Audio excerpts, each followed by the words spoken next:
नमस्कार, आप देख रहे हैं आर्या न्यूज। मैं हूं आपके साथ पल्लवी सिंह। रुक करेंगे इस वक्त की बड़ी खबरों की ओर। दिल्ली में व्यापारियों से कोरोना के नियमों का पालन करने का आश्वासन मिलने के बाद उत्तरी जिले के आपदा प्रबंधन प्राधिकरण ने आज से बाजारों को खोलने की अनुमति दे दी है।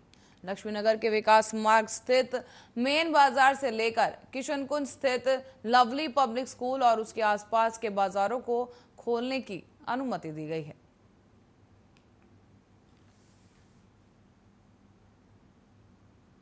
वहीं कोरोना वैक्सीन की दूसरी लहर की रफ्तार अब कम हो गई है, बता दें, लेकिन इसके उधर डेल्टा वेरिएंट ने लोगों को अपनी चपेट में लेना भी शुरू कर दिया है।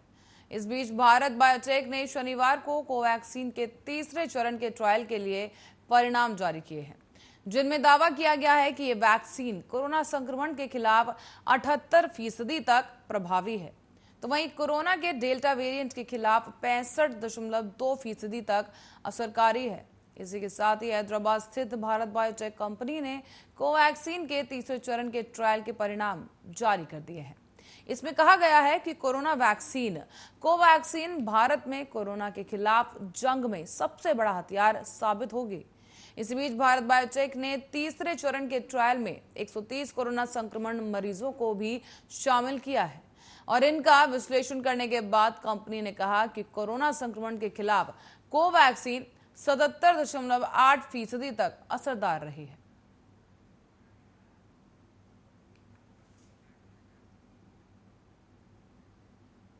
वहीं कोरोना वैक्सीन की दूसरी लहर की रफ्तार कम तो हुई, लेकिन इसकी तरफ डेल्टा वेरिएंट ने लोगों को अपनी चपेट में लेना शुरू कर दिया है। इस बीच भारत बायोटेक ने शनिवार को कोवैक्सीन के तीसरे चरण के ट्रायल के परिणाम जारी कर दिए हैं, जिनमें दावा किया गया है कि ये वैक्सीन कोरोना संक्रमण के खिलाफ 78% प्रभावी है।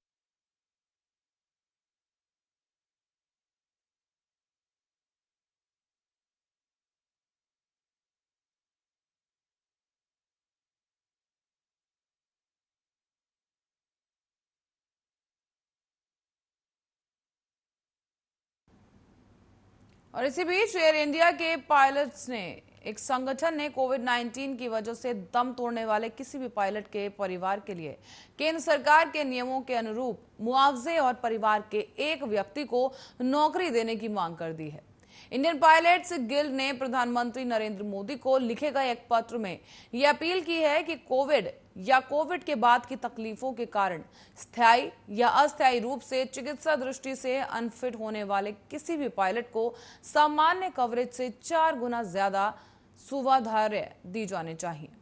बता दें कि संगठन ने कहा है कि वंदे मातरम, वंदे भारत मिशन या एयर बबल समझौते के तहत उड़ानों का संचालन करते समय पायलट संक्रमण के आसन बढ़ने का खतरा काफी ज्यादा होता है और ऐसे में संगठन ने यह भी दावा किया है कि अब तक कोविड-19 की वजह से एयर इंडिया के करीब 5 पायलट की मौत हो चुकी है और इसी के साथ ही 460 पायलट ऐसे हैं जो कोरोना संक्रमण की चपेट में आ चुके हैं।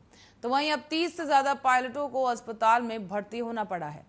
पत्र की प्रांतियां केंद्रीय वित्त मंत्री, केंद्रीय स्वास्थ्य मंत्री, नागरिक उड्डयन राज्य मंत्री, नागरिक उड्डयन महानिदेशक और इसके साथ साथ एयर इंडिया के चेयरमैन और प्रबंधन निदेशक को भी भेजी गई है।